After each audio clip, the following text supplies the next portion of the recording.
Folks, I want to take you back September of 2021, right after COVID.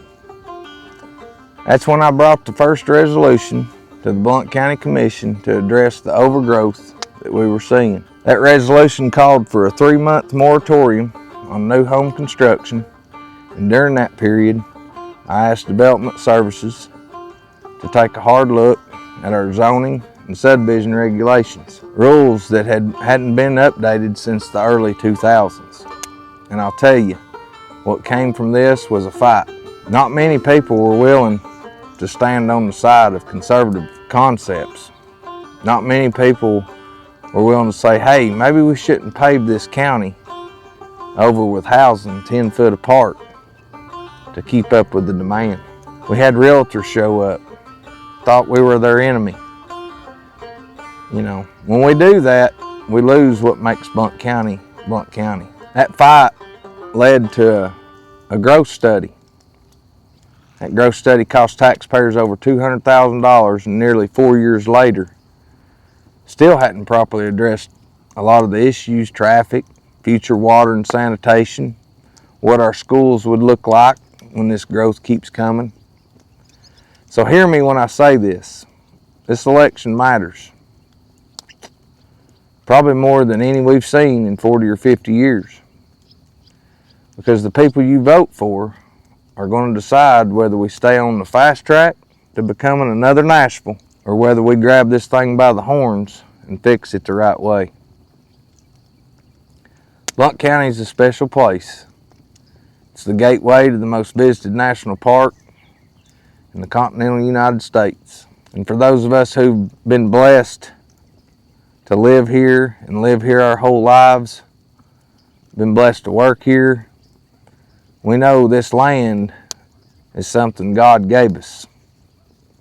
And we've got a responsibility to protect what it looks like for our children and for our grandchildren. Tomorrow starts early voting.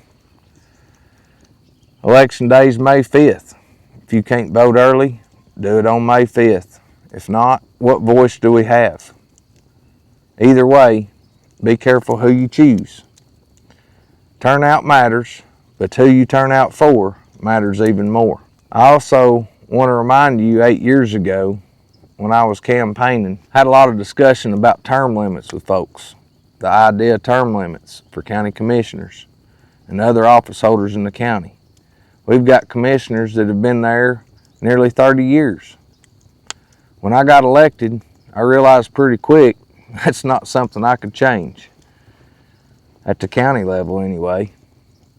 It might be able to be changed at state level, but that's not where I was at. But I made you a promise, and that I'd look into it, and I did. And while I've loved representing you, and I've loved bringing the fight, I don't feel like I need to stay just to stay. Sometimes it's right to step back and let somebody else step up. I've run 2 hard races, and I've won both with your support. And I'm thankful and humbled for that.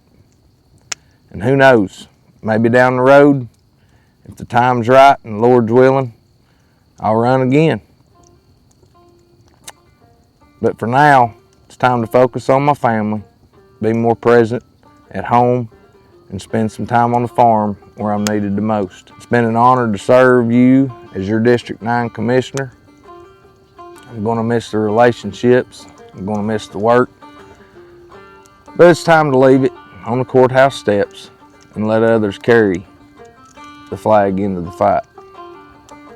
District 9's got some good candidates, but I'm asking you today, before you wake up tomorrow and early voting starts, do your homework, dig deep, vote conservatively, and vote responsibly.